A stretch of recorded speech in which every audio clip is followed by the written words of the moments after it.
dirigia para ele e lhe dizia: Cornélio. Este, fitando nele os olhos e atemorizado, perguntou: O que é, Senhor? O anjo respondeu-lhe: As tuas orações e tuas esmolas têm subido para a memória diante de Deus. Agora, pois, envia Jope, manda chamar a Simão, que tem por sobrenome Pedro. Este se acha hospedado com um certo Simão, curtidor, cuja casa fica à beira-mar. Ele te dirá o que deves fazer. Enquanto os homens de Cornélio estão indo buscar Pedro, Pedro tem uma visão. São duas visões, tá? Primeiro, um anjo aparece a Cornélio, agora um anjo aparece a Pedro. Na verdade, Pedro tem uma visão. E nessa visão é retirada a dúvida de Pedro se o Evangelho e o Espírito Santo deveriam alcançar os gentios. Na verdade, nessa visão, ela é uma visão um pouco longa, a interpretação dela também é um pouco longa, por isso eu preferi que a gente adiantasse o texto bíblico.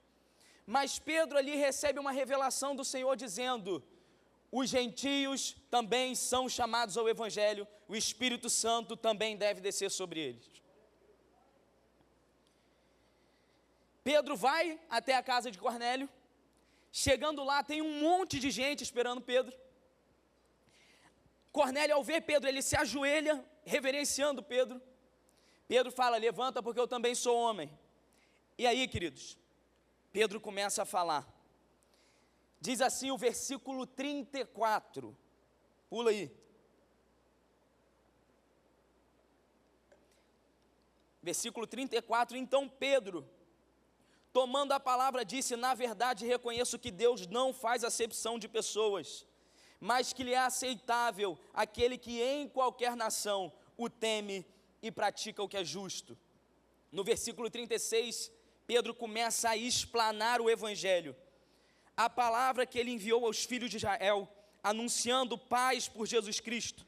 Esta palavra, vós bem sabeis, foi proclamada por toda a Judeia, começando pela Galileia, e depois do batismo que João pregou, concernente a Jesus de Nazaré, como Deus ungiu com o Espírito Santo e com poder, a qual andou por toda parte, fazendo bem, curando todos os oprimidos do diabo, porque Deus era com ele. Nós somos testemunhas de tudo quanto fez, tanto na terra dos judeus, como em Jerusalém, ao qual mataram, pendurando-o num madeiro. A este ressuscitou Deus ao terceiro dia, lhe concedeu que se manifestasse não a todo o povo, mas às testemunhas predeterminadas por Deus, a nós que comemos e bebemos juntamente com ele, depois que ressurgiu dentre os mortos. Este nos mandou pregar ao povo e testificar que ele é o que por Deus foi constituído juiz dos vivos e dos mortos. A ele todos os profetas dão testemunho de que todo o que nele crê receberá a remissão dos pecados pelo seu nome. Enquanto Pedro ainda dizia essas coisas, desceu o Espírito Santo sobre todos os que ouviam a palavra. Os crentes que eram da circuncisão, todos quantos tinham vindo com Pedro, maravilharam-se de que também sobre os gentios se derramasse o dom do Espírito Santo, porque os ouviam falar em línguas e magnificar a Deus. Respondeu então Pedro: pode alguém porventura recusar água para que não sejam batizados estes também, como nós, receberam o Espírito Santo? Mandou, pois, que fossem batizados em nome de Jesus Cristo. Então lhe rogaram que ficasse com eles por alguns dias. Só até aqui. Queridos, a história de Cornélio vai nos ensinar de um homem que não tinha cultura judaica, que não sabia nada sobre os judeus, que não tinha o Espírito Santo não tinha descido sobre a vida dele ainda. Apesar disso, ele vive como se o Espírito Santo já estivesse nele.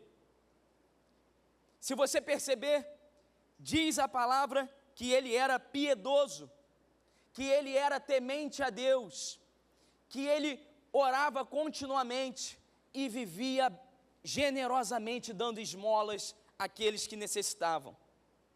Hoje, com a vida de Cornélio, eu quero que a gente medite sobre o que nós fazemos enquanto aguardamos o mover do Espírito Santo. Quem aqui quer o mover do Espírito Santo na sua vida? Seja lá o que isso signifique para você. Eu não sei o que o mover do Espírito Santo significa na sua vida, sinceramente. Se ele significa uma bênção, quer dizer, certamente ele é uma bênção, né? Em nome de Jesus. Eu não sei a natureza dessa bênção. Se você procura algo na sua saúde, se você procura algo na sua família, mas eu tenho certeza que o movimento do Espírito Santo, o mover do Espírito Santo, que desceu sobre a casa de Cornélio, ainda age sobre a nossa vida, amém? Queridos, aquele que aguarda o mover do Espírito Santo, deve viver uma vida de justiça e temor do Senhor. É a primeira coisa que nós aprendemos com Cornélio. A palavra diz, no versículo 2, no capítulo 10, que Cornélio era um homem piedoso, temente a Deus, com toda a sua casa, fazia muitas esmolas ao povo e de contínuo orava a Deus. Pedro diz no versículo 35, que é aceitável a Deus aquele que em qualquer nação o teme e pratica o que é justo.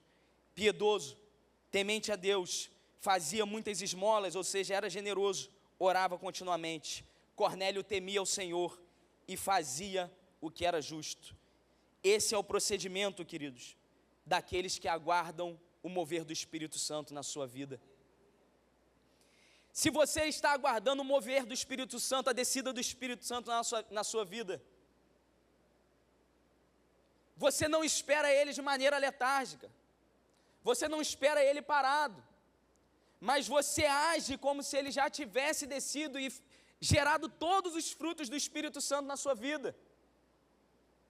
Você age, e aqui nós vamos falar sobre generosidade.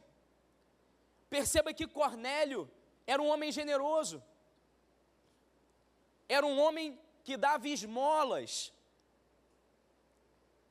E eu vou me deter nesse assunto aqui, porque esse é um assunto um pouco necessário de detalhe, porque você sabe muito bem que na realidade carioca que nós vivemos, se você estiver dando esmolas, muitas vezes você pode estar dando suporte ao vício de alguma pessoa, e que no tempo de Cornélio, as pessoas que recebiam esmolas eram pessoas doentes, eram os leprosos, eram os cegos, eram os coxos, eram aqueles que, por conta da sua circunstância, não podiam trabalhar e não tinham como comer.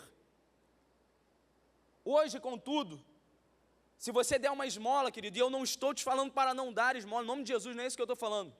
Estou falando das realidades que são relativamente diferentes. Você pode estar dando dinheiro para alguém usar droga, por exemplo.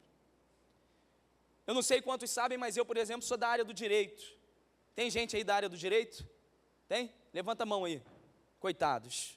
Estejam orando aí pela igreja, em nome de Jesus. Intercessão aí, em nome de Jesus.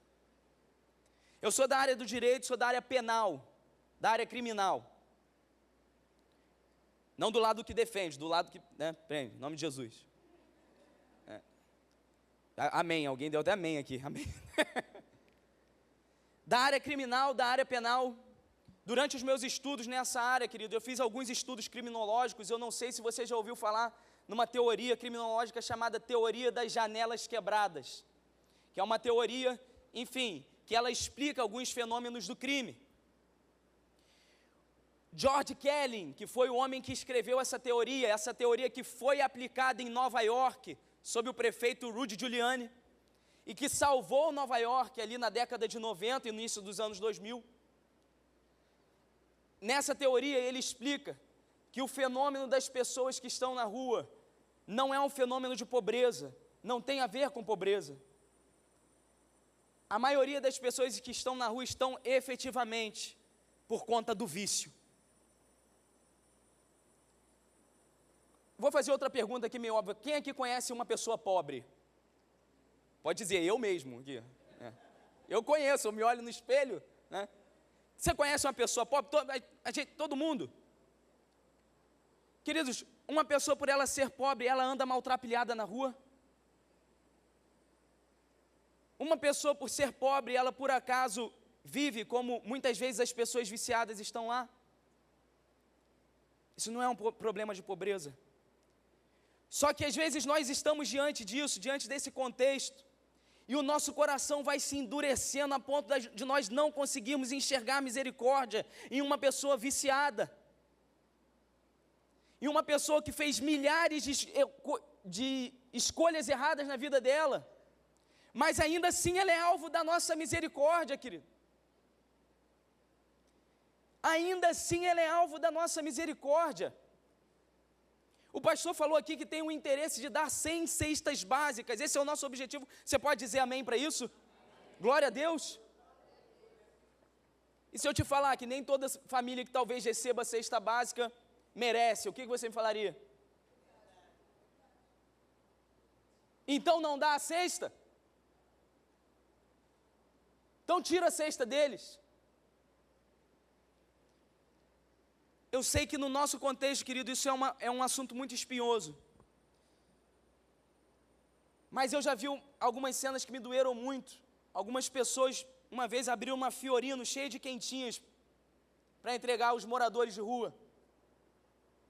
E chegou alguém e falou assim: aqui não, aqui você não vai dar quentinha não, porque você está fazendo com que eles fiquem aqui. Eu não sou ninguém para julgar o contexto, realmente, talvez ele esteja até certo, querido.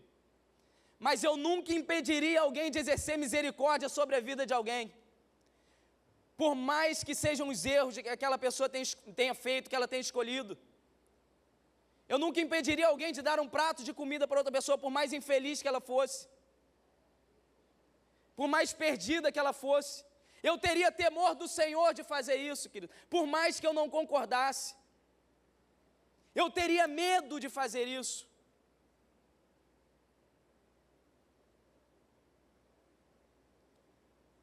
Quem já assistiu o Alto da Compadecida?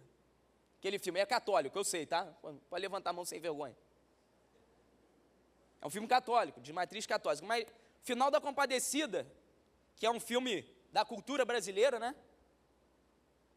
Termina lá aquele filme com Chicó, Maria e eu não lembro o nome do terceiro. Quem? Zé Grilo. E aí, João Grilo, e chega Jesus para eles, que eles tinham encontrado no purgatório. Purgatório não existe, estou falando filme católico, tá? Aí, eles tinham encontrado ele no purgatório, aí chega Jesus, pede um pedaço de pão, aí eles, não tem pão nem para a gente. Aí, Rosinha, sei lá qual é o nome dela, fala bem assim: Jesus às vezes se finge de mendigo para testar a bondade dos homens. Aí sai Jesus.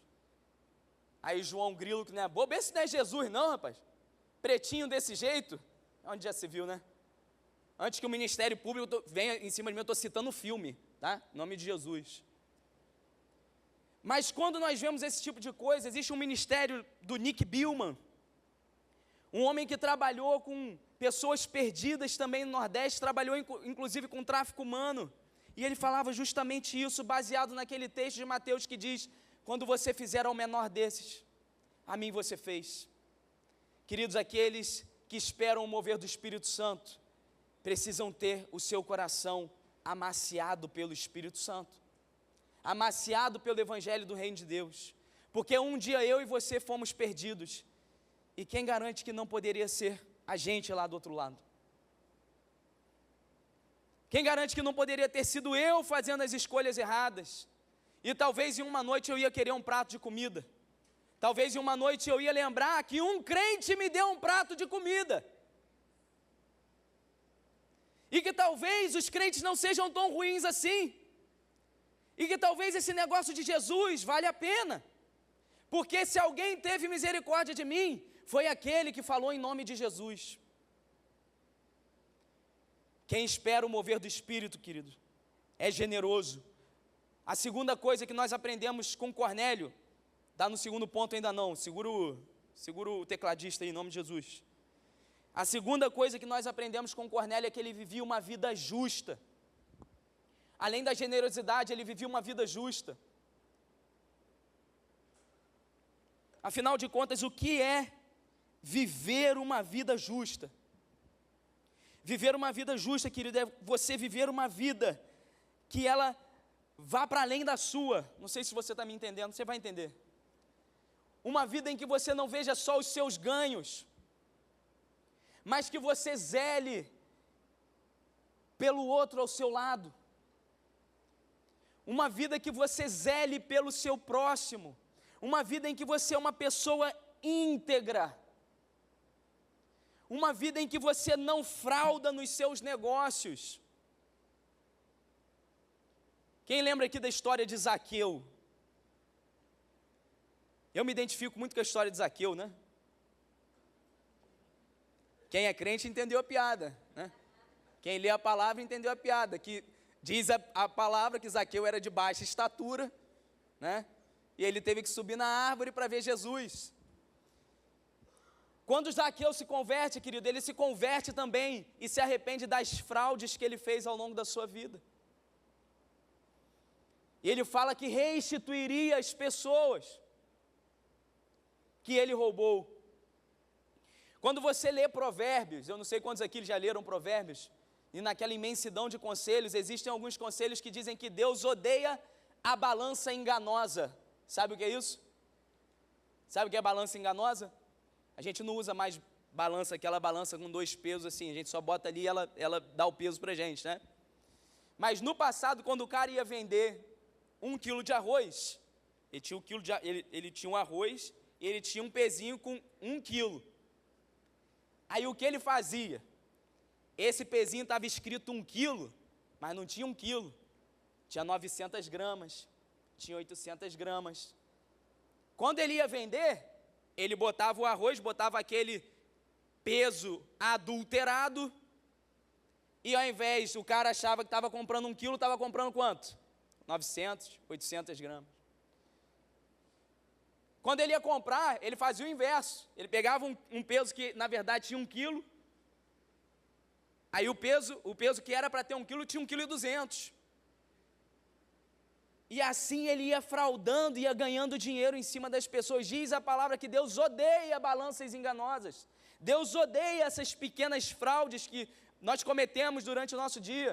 Aquele que aguarda o Espírito Santo e o mover do Espírito Santo, querido, não vive de pequenas fraudes. Ele é um homem, ele é uma mulher íntegra. Se ele for vender alguma coisa e perguntarem, tem algum defeito nisso aí que você está me vendendo? Tem, ó, esse aqui é o defeito, não sabe mentir. Não sabe nem omitir. Tem esse defeito, tem esse, ó, se você quiser vai fazer isso aí, tem que fazer. Uma vez ficou muito famoso entre os crentes também um filme em que o homem se convertia, ele era vendedor de carro. E ele vendia os carros também tudo adulterado, tudo errado. Quando ele se converte, ele se arrepende daquilo. Ele busca as pessoas e ele vai desfazer o dano que ele fez na vida daquelas pessoas. Você aguarda o mover do Espírito Santo? Você aguarda o mover do Espírito Santo? Então tem que viver uma vida justa, uma vida de piedade. Outra coisa que nós aprendemos com Cornélio aqui, orava continuamente. Cornélio orava continuamente. Quem tem temor do Senhor precisa viver uma vida de oração, porque é na vida de oração que o Senhor te instrui sobre a vontade dEle. Quem aqui tem chefe? Fala para mim. Tem chefe? Não vou perguntar se é chato não, em nome de Jesus, calma. E a câmera nem pega você daí, quer dizer, pega aí, filma aí quem levanta a mão. Não. Se você tem chefe, você provavelmente tem algum temor do seu chefe, porque você tem que ter temor do seu chefe, porque o seu chefe tem que te inspirar respeito. Não sei se você sabe o que é temor, mas temor é algo que você tem em relação a uma pessoa, porque aquela pessoa, ela tem a capacidade de fazer algo contra você, e o seu chefe tem a capacidade de fazer algo contra você, não sei se você sabe, mas é te demitir de botar no olho da rua. Então você tem que ter um certo respeito, um certo temor. Se você não sabe o que o seu chefe, como ele gosta que o serviço seja feito, se ele não gosta, se você não sabe como é a qualidade no atendimento que ele gosta, se você não sabe como é a qualidade do produto, se você não sabe nada como o seu chefe quer que o serviço seja feito, você vai continuar nesse emprego ou vai ser demitido? Vai ser demitido, não vai? Então, se você teme o seu superior, você tem que saber a vontade dele. Você tem que saber o que ele gosta, o que ele não gosta. Senão vocês não vão caminhar juntos. E pior, ele vai te enxotar. Com Deus é a mesma coisa. Para saber a vontade de Deus, aquele que o teme só reconhece isso orando. Só reconhece no ambiente de oração, querido. É lá que você pergunta: Pai, como tem sido a minha vida? Pai, isso aqui está certo, isso aqui está errado. Essa decisão que eu tomei foi correta, eu tomo essa decisão, não tomo. Se você tem temor do Senhor, querido, você tem temor sobre como o seu caminho tem sido trilhado. Do contrário, se não importa a opinião de Deus para você, se não importa a opinião dele para você, você não teme ele de maneira nenhuma. Eu não posso temer alguém e a opinião dessa pessoa não se importar para mim. É por isso toda opinião da minha esposa eu levo em consideração. Toda opinião dela, porque eu tenho temor dela, porque eu lhe devo respeito.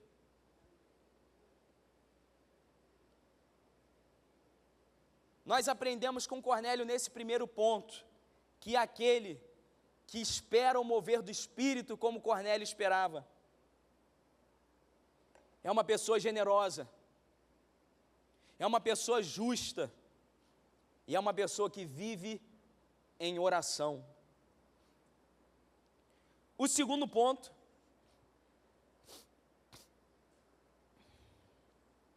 é assim: nós aprendemos com Cornélio, querido, que aquele que aguarda o mover do Espírito Santo de Deus deve se expor ao Evangelho. Você entendeu isso também na nossa leitura? Que a bênção, a graça, o mover do Espírito, ele desceu no meio da explanação do Evangelho. Você entendeu que Pedro, querido, no versículo 38, ele começa a narrar o Evangelho.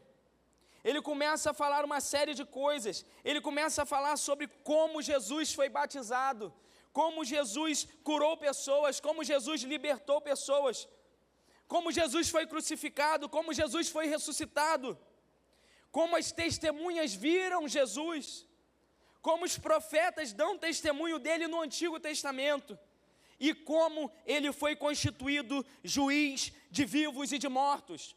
E por fim, como todos os que creem no seu nome têm os pecados perdoados. É nesse momento, falando isso, quando ele fala, em Jesus os seus pecados são perdoados, o Espírito Santo de Deus vem, desce sobre aquela casa. Isso não é nada mais, nada menos que o Evangelho do Reino de Deus. O mover do Espírito Santo está na explanação do Evangelho, e é por isso que você precisa se expor a essa explanação, a esse Evangelho. Como isso acontece? Diz a palavra, queridos. Paulo diz que ele não se envergonha do Evangelho, porque o Evangelho de Deus é o poder. O Evangelho é o poder de Deus para a salvação de todo aquele que crê. Aqui, essa casa não era um monte. Não sei se você já foi no monte. Eu amo monte. Não estou reclamando do monte, não. Quando eu tinha acabado de me converter, minha mãe falava que parecia um cabrito, né? Vivia no monte. Enfim. Não é um monte. Lá em Macaé eu já falei do Monte da Jaqueira, não vou falar dele de novo, mas não, vou falar dele de novo. Mas tinha uma hora que batia uma nuvem assim, né, a neblina, você não enxergava 3 palmos na sua frente, mas estava gente lá no monte orando. Isso aqui não acontece no monte. Isso aqui não acontece na sala de oração às 3 horas da manhã. Isso aqui não acontece num lugar especial, num bosque especial, porque não importa o lugar, o que importa é a mensagem. Não importa onde você ouve, mas aquilo que você está escutando, este é o Evangelho do Reino de Deus. Então, querido, você já está mais próximo do Espírito Santo, você já está mais próximo do movimento do Espírito Santo sobre a sua vida. Como eu faço isso? Como eu me exponho ao Evangelho? Primeiro, está aqui, agora, em nome de Jesus. Você se expõe ao Evangelho no culto. Aqui você é ministrado pela palavra. E aqui o Espírito Santo ministra a sua vida. É nesse lugar, quando nós chamamos vocês, a igreja, para vir aqui ao altar, esse é o seu momento com o Senhor, de você ser ministrado pelo Espírito Santo. Talvez você ache que não tem nada a ver, realmente não tem nada a ver, você pode ser ministrado no seu lugar. Mas você vem em fé, acreditando que você será ministrado aqui. Porque na medida que você se coloca na presença dEle, na presença do Espírito Santo, você é ministrado por Ele. Você é ministrado por Ele quando você abre a sua Bíblia, querido, na sua casa, se você abre a sua Bíblia na sua casa. E novamente você começa a ser pastoreado pela palavra, você começa a se perguntar se a sua vida se você tem vivido aquelas coisas ali. Quando você abre a palavra e vê todas as virtudes cristãs, tudo que o Espírito Santo faz na vida de alguém, tudo que o Evangelho faz na vida de alguém, se você não começar a se perguntar, por acaso eu estou vivendo isso ou não estou vivendo? Quando você começa a ser ministrado, você está se expondo ao Evangelho do Reino de Deus. Está se expondo ao Evangelho e está próximo do movimento do Espírito Santo na sua vida. Quando você se coloca diante do louvor do Senhor, um louvor ministrado aqui cheio de unção, cheio de poder de Deus, mas às vezes seu coração está tão fechado, você está tão preocupado com as coisas que estão acontecendo lá fora, você veio tão arrastado para o culto, nem era para vir, mas veio, mas tem tanta coisa, nem sabe como chegou aqui, nem sabe por que chegou aqui, e aí o coração fica fechado na hora do louvor, o Espírito Santo querendo falar com você, você ali repetindo coisas maravilhosas, coisas profundas, mas na verdade quem está louvando é o louvor, você está repetindo palavras, porque eles cantam ali, minha vida dou ao Senhor, eis-me aqui, rendido estou, e você está repetindo aquilo, quando você deveria estar, não vou falar que você tinha que estar de joelhos, mas você tinha que estar orando ao Senhor, dizendo, Senhor, por favor, eu rendo a minha vida a Ti, eu dou a minha vida para o Senhor, não deixe isso ser só uma música, eu quero que isso seja verdade. Cada louvor, queridos, é uma oportunidade de você ser ministrado pelo Evangelho de Deus, de você ser conduzido na presença dEle, mas às vezes tudo isso passa despercebido.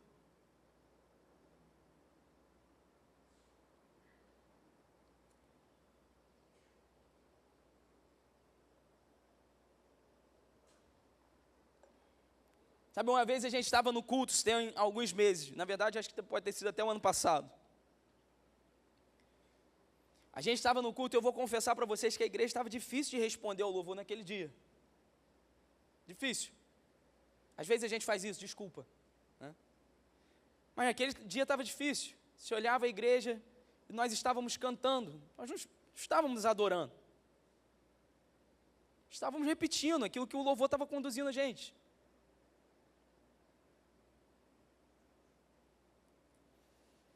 Em determinado momento teve um defeito na luz. E todo mundo começou a adorar e a gritar. Eu falei, então a unção deve estar na luz, no defeito. Espera aí, o louvor está aqui, disponível. E é um defeito que faz a gente adorar. É preciso aguardar a tribulação, o problema, para sair um louvor da minha boca. É preciso aguardar o problema, a dificuldade para eu poder louvar. Eu só louvo para demonstrar, não, estamos aqui, Deus. O inimigo não tem poder. Bem, é verdade que às vezes o inimigo e as obras deles inspiram muito mais temor na gente do que a própria presença do Espírito Santo. Eu não sei se eu já falei isso aqui, mas vou repetir. Às vezes até se a gente falar, tem um anjo ali, a igreja dá mais glória a Deus do que se você falar, o Espírito Santo de Deus está aqui nesse lugar. Porque parece que os anjos têm mais poder do que o Senhor.